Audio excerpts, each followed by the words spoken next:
Hello everybody. तो आप लोग रिटन और स्पोकन के लिए स्ट्रक्चर्स को बढ़ा रहे हैं। स्ट्रक्चर्स बहुत भारी नहीं है, बस बनावट की शैली पर ध्यान देना है, क्या कहा गया और कैसे बनाना है।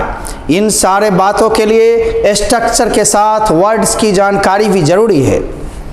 आप जानते हो कि बातों को एक ही तरह से बोलना नहीं होता, शैलियाँ बदलती रहती है, इसलिए स्ट्रक्चर्स ज़रूरत होता है। बीच में हम टेंसेस को भी धुलवाएंगे और तब बड़े बड़े स्ट्रक्चर्स कंजंक्शंस का प्रयोग करके फिर प्रीपोजिशन पर आधारित, इंटरजेक्शन पर आधारित सारे बड़े बड़े स्ट्रक्चर्स भी पढ़ेंगे। और हंसी मजाक, गालियाँ ओलियाँ जितना भी देने वाली इंग्लिश बोलचाल में आती है, लिखने में आती है, ये सारे को हम लोग धीरे धीरे स्ट्रक्चर्स के माध्यम से, वर्ड्स के माध्यम से लेंगे। स्पोकन के लिए स्पेशल ड्रिल्स भी होंगे, कैसे बोलना है, कैसे क्या करना है, लेकिन इन सब के लिए वाक्य की बनावट जरूरी है। आज भी हम इम्फेटिक सेंटेंसेस में हैं। इम्फेटिक का मतलब होता है जोरदार। पीछे के कुछ जोरदार को पढ़ाया था, जिसमें सब्जेक्ट को जोरदार बनाया था, मैं ही तो हूँ। दूसरा पढ़ाए थे कि मेरे पास एक घोड़ा तो है या घोड़ा तो था। आज हम लोग क्रिया के साथ तो हूँ, तो है, तो हैं जब लगा रहे, तो ऐसे वाक्यों का जोरदार सीखेंगे। जैसे मैं पढ़ता हूँ, आई रीड, मैं पढ़ता तो हूँ, आई डू रीड। अब मैं पढ़ता ही तो हूँ, I do nothing but read. इन तीनों में फर्क, एक तो सिंपल प्रेजेंट का है, एक सिंपल प्रेजेंट का ही जोरदार हो गया, और एक जोरदार में भी अलग प्रकार का जोरदार हो गया। ये तीनों प्रकार के वाक्यों की बनावट अलग होगी। इसी तरह सिंपल पास्ट की ओर भी हम लोग जाएंगे। बंधुओं, बहुत दिक्कत नहीं है। आइए हम लोग शुरू करते हैं लिखने बोलने के लिए जोरदार वाक्य, एम्फेटिक सेंटेंसेस। तो ऐसे वाक्य जिसमें क्रिया यानी वर्ब के बाद तो हूँ, तो है, तो हो, तो हैं इत्यादि लगा रहे। ऐसे वाक्यों से पता चलता है कि वर्तमान काल के क्रिया पर जोर डाली गई है, ये सामान्य वाक्य नहीं बचा। इसलिए इस प्रकार के वाक्यों का अनुवाद हम इस तरह से करेंगे। सब्जेक्ट के अनुसार डू या does plus V1 plus object. जब मेरे पास एक घोड़ा था, उसमें डू डज लगाया था, तब हैव लगाया था। इसमें V1, वहाँ भी हैव मेन क्रिया का काम करता था, V1 आया। जैसे मैं पढ़ाता तो हूँ, आई डू टीच। तुम मुझको जानते तो हो, यू डू नो मी। मैं तुमसे प्यार करता तो हूँ, आई डू लव यू। ठीक ना, जोरदार वाक्य हो गया। तो आप डू का प्रयोग किसके साथ करोगे? आई, वी, दे, यू, और बहुवचन के साथ। डज का प्रयोग करोगे ही, सी, इट, वन नेम यानी थर्ड पर्सन सिंगुलर नंबर के साथ। प्रैक्टिस के लिए जैसे कि मैं आता हूँ, मैं पढ़ता तो हूँ। अब सब्जेक्ट कौन हो गया? मैं। तो मैं के लिए क्या दोगे? आई। अब तो हूँ जो लगा हुआ है, इसके लिए डू देना। अब कौन सी? तो पढ़ता क्रिया। अब मान लो इसमें ऑब्जेक्ट होता है या अदर वर्ड्स होता, देते हम लोग, नहीं है तो कोई टेंशन नहीं लेना। वह यहाँ आती तो है, सी के साथ डज होगा, लेकिन डू डज के साथ V1 ही होगा। कम हियर, इन कम्स कर देना। राजू एक उपन्यास खरीदता तो है, तो सबसे पहले राजू देना। तो है के लिए does, a by, a novel. आप झूठ बोलते तो हैं, यू डू टेल अ लाई। तुम मेरी मदद करती तो हो, यू डू हेल्प मी। आप मुझसे नफरत करते तो हैं, यू डू हेट मी। तुम मुझको चाहते तो हो या पसंद करते तो हो, यू डू लाइक मी। ठीक ना, इस तरह से आगे आप देख लो बढ़िया से। डू डज लगा के V1 देना है, अन्य शब्द लास्ट में। और भी कुछ बना लेते हैं हम लोग। कंप्यूटर जी, एक दो प्रश्न बढ़ा लीजिए, अच्छा रहेगा। बोले हम एक दो, तो आप बढ़ाते बहुत, खैर ठीक है। अब घोड़े ही नाते तो हैं, घोड़े का हॉर्सेस साधारणतः बहुवचन में आर्टिकल का प्रयोग नहीं करना साधारण वाक्यों में, जब जोरदार बनाई जाएगी तब। हॉर्सेस, डू, ने। राजू कसम खाता तो है, राजू डज। अब कसम खाना का टेक ओथ या स्वेयर, स्वेयर या टेक ओथ लेकिन स्वेयर से मत कर देना। यहाँ खाने के लिए इट स्वेयर मत करना, और चूंकि कसम खाने के लिए स्वेयर होता है। आप दोपहर को टीवी देखते तो हो सर, यू डू। टीवी देखने के लिए सी का प्रयोग कम, वॉच टीवी करें। टीवी को गौर से देखता है लोग, यू आर वॉचिंग टीवी, है ना, you do watch TV at noon. अब दोपहर को है एट नून, शाम में रहता इन द इवनिंग। इस तरह से हम लोग, ये टीवी टेलीविजन का शॉर्ट फॉर्म हो गया टीवी, ठीक है ना। नून के साथ एट लगता है, मॉर्निंग इवनिंग में इन लगता है। ये सब प्रीपोजिशन में पढ़ोगे। बहुत चीज़ सीखना मेरे प्यारे बच्चों, धीरे धीरे सीख जाना है, हद से गुजर जाना है। लेकिन देखिए इसका निगेटिव इंट्रोगेटिव नहीं बनेगा। साधारण वाक्य रहता मैं पढ़ता हूँ, आई रीड। मैं नहीं पढ़ता हूँ, आई डोंट रीड। क्या मैं पढ़ता हूँ, डू आई रीड। क्या मैं नहीं पढ़ता हूँ, डू आई नॉट रीड। ये टेंस में हम पढ़ाएंगे।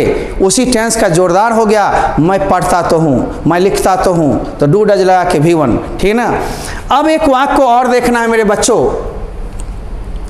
आपने अभी कहा था मैं पढ़ता तो हूं, आई डू रीड। यहां पढ़ता ही तो है, अब पढ़ने पर और जोर लगा दिया। जब ऐसा वाक्य हो तो डू डज प्लस V1 नहीं, डू डज के साथ नथिंग बट लगा के तब V1।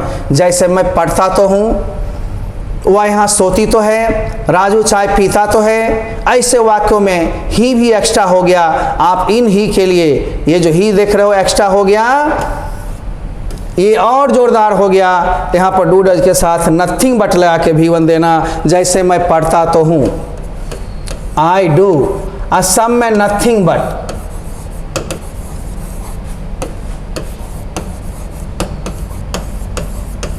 अब मैं पढ़ता ही तो हूँ, अब मैं पढ़ता तो हूँ, थोड़ी सी अंतर है। जोरदार में हल्का जोरदार था, या और जोरदार हो गया। हम पढ़बे करे छियो, दोसर काम कुछ नहीं करे छियो, ठीक। आगे तो आप डू डज लगा दोगे, उसके नथिंग बट। वहाँ सोती तो है, सी डज नथिंग बट, फिर दे दो और स्लीप।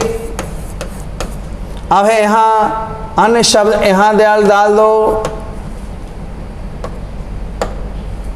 राजू चाय पीता तो है, डज टेक टी, पीता ही तो है ना। डज नथिंग बट सब आ गया, ये सब आ गया, ठीक ना। अब देख लो मेरे बच्चों, तीनों कॉमन। ध्यान देना है मेरे बच्चों, थोड़ा सा अंतर है। मैं चाय पीता हूँ, आई टेक टी। मैं चाय पीता तो हूँ, आई डू टेक टी। मैं चाय पीता ही तो हूँ, I do nothing but take tea. मैं तुमसे प्यार करता हूँ, आई लव यू। मैं तुमसे प्यार करता तो हूँ, आई डू लव यू। मैं तुमसे प्यार करता ही तो हूँ, और जोरदार, आई do nothing but love you, यानी तोरा से प्यार करने के सिवा कुछ करवे नहीं करते हैं। ज़्यादा जोरदार। तो ये भी सीख गया। अब इसी का पास्ट होगा। यदि वाक्य में क्रिया के साथ तो था, तो थी, तो थे लगा हो, तो बस उसी का पास्ट डू डज के जगह डिड हो गया। डिड सब में लगता है, इसलिए कोई लफड़ा नहीं। तो ऐसे वाक्यों से पता चलता है कि पूर्व के क्रिया को जोरदार बनाया गया। अतः उसका अनुवाद करने के लिए सबसे पहले सब्जेक्ट, तब did plus V1 plus object लगाएंगे। यानी डू डज प्रेजेंट में ताते वाला में लगाएंगे, और पास्ट रहे ता था, तिथि, तो था, तिथि, तो सब में क्या लगाएंगे, डिड लगाएंगे। अब जैसे कि एक हम एग्जाम्पल तब तक देते हैं, मैं तुम्हें जानता तो था। जैसे मैं तुम्हें जानता तो था,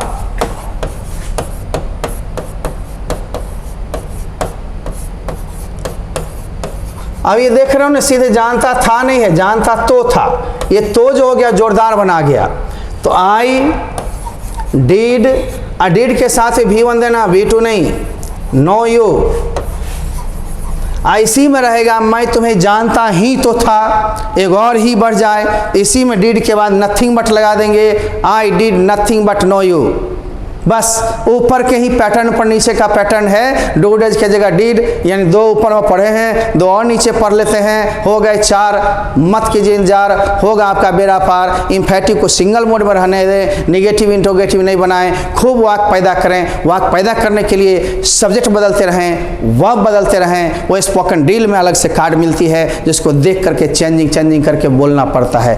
थैंक यू। आइए हम लोग लेते हैं आगे। एग्जाम्पल और प्रैक्टिस के लिए है, 4 प्रैक्टिस। राम खैनी खाता तो था, तो है रहता तो रूड एज, खाता तो था तो राम डिड। अब यहाँ खैनी खाना के लिए इट मत देना, खैनी चबाता है लोग, च्यू।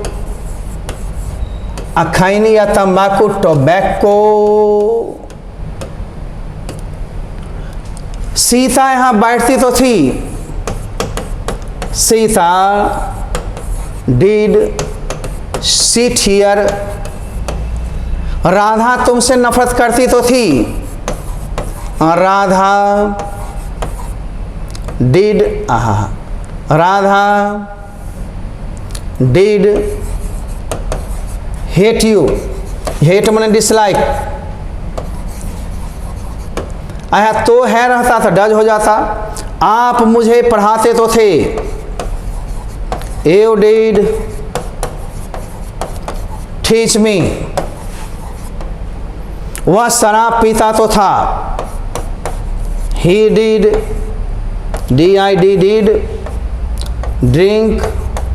कभी कभी ब्रेन आगे भागता बहुत तेजी में। वाइन सीधे कहोगे वो ड्रिंकिंग कर रहा मतलब पी रहा, पानी जूस नहीं शराबे। वो ड्रंकार्ड है, ड्रंकन है, ड्रंकन फादर है, पियक्कर बाप है, पीने वाला ड्रंकार्ड ड्रंकन, समझते हैं ना। तो आ गई वाइन दे दिया तो ठीक, और नहीं भी रहता तो वाइन छुपा हुआ है। पानी उनी में क्लियर करना पड़ता, drink water, drink milk, drink juice सब में। लेकिन सीधे कहोगे वह पी रहा है, ड्रिंकिंग मतलब गंगा जल नहीं पी रहा है।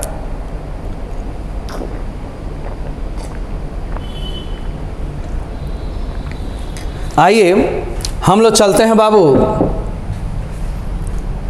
हल्का सुसुम पानी हम लोग को बोलना पड़ता है तो लेना पड़ता है बीच बीच में।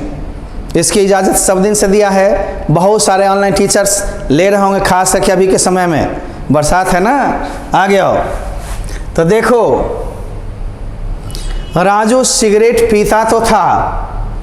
अब देखना है मेरे बच्चे, राजू सिगरेट पीता तो था, राजू यहाँ पर ड्रिंक मत दे देना। स्मोक मैंने यहाँ सिगरेट पीना के लिए स्मोकिंग सिगरेट, स्मोकिंग बीड़ी वगैरह, तो यहाँ पर डीड हो जाएगा स्मोक और सिगरेट का सिगारेट। अब है स्ट्रक्चर जो बनाए हो 35 और 36 दोनों, उसका निगेटिव इंट्रोगेटिव नहीं बनावे, क्योंकि जोरदार वाक्य अपने मूल रूप में ही होते हैं। ये जानकारी याद के लिए दे दिए हैं। अब ऐसा वाक्य तो देखा था कि वह यहाँ आती तो थी, सी डिड कम हियर, और वह आती ही तो थी। अब ये तो चलो रे झूठ बजे छही, और जोरदार बना दिया तो डिड के बाद नथिंग बट देख करके B1 देना है। आगे आइए हम देखते हैं। अब इन वाक्यों को देखें, यानी दो में दो घुसा हुआ इनबिल्ट है, तो दो स्ट्रक्चर हुए और दो का इनबिल्ट हो गया, अंदर से 4, ऊपर से देखने में 3। अब इन वाक्यों को देखिए, देखिए वह यहाँ बैठती ही तो थी, ही। अब ही है, एक और जोरदार में जोरदार तो था, तो जोरदार बना ही रहा है। अब ही के साथ तो था तो थी रहे, तो अब घबराना मत, सब्जेक्ट के साथ डिड और नथिंग बट जोड़ के फिर B1, यानी सारे वाक्य वैसे ही हैं। अब आप देखें, वह यहाँ बैठता ही तो था, he did nothing but sit here. Raju वहां जाता ही तो था, Raju did nothing but go there. आप पढ़ाते ही तो थे, you did nothing but teach. अब रहेगा आप अंग्रेजी पढ़ाते ही तो थे, you did nothing but teach English. आप मुझे पढ़ाते ही तो थे, you did nothing but teach me. आप मुझे अंग्रेजी पढ़ाते ही तो थे, you did nothing but teach me English. आप मुझे काशीपुर में अंग्रेजी पढ़ाते ही तो थे या सिखाते ही तो थे, you did nothing but teach me English at Kashipur. फिर सुबह में शाम में, तो प्लेस पहले, स्थान लास्ट में। वाक्य लंबा करना सिखाएंगे, पहले थोड़ा थोड़ा सिखा करो, ठीक है ना। आगे तो did nothing but plus V1 plus object. अब इन वाक्यों में आप अंतर समझ गए होंगे। अब सभी वाक्यों में अंतर समझें। जैसे कि मैंने दिया मैं पढ़ता हूँ, ये टेंस में मैं बताऊंगा, ये सिंपल होगा, मैं पढ़ता हूँ तो आई रीड। यहाँ पर सब्जेक्ट प्लस V1 दिया, प्लस ऑब्जेक्ट रहता तो देता, लेकिन इतना ही में काम हो गया, आई रीड, मैं पढ़ता हूँ। अब दूसरा वाक्य देखो डियर, कंप्यूटर जिसके सेकेंड वाक्य को लाइए। तो मैं पढ़ता हूँ तो आप बना दिए, लेकिन आपसे पूछे मैं पढ़ता तो हूँ, यहाँ पर तो जुट गया, तो I do read, I do read, यानी इसका इस्तेमाल हम डू करके तब V1 दिए हैं। इसलिए थर्ड पर्सन होता तो यहाँ पर हम डज देते। मैं पढ़ता ही तो हूँ, एक और स्टेप भाग गया। अभी लास्ट में सीखा था आई डू नथिंग बट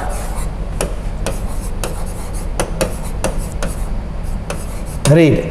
अब यहाँ पर नथिंग बट भाग गया क्योंकि ही भी है और तो हूँ भी है। तो प्लेन वाला में सीधे V1, तो वाला में डू डज प्लस V1, और ही तो है इसमें डू डज के साथ नथिंग बट प्लस V1। इसी तरह पास्ट में डिड लगेगा। जैसे वह यहाँ आती थी तो आई आती थी, शी कैम हियर, V2।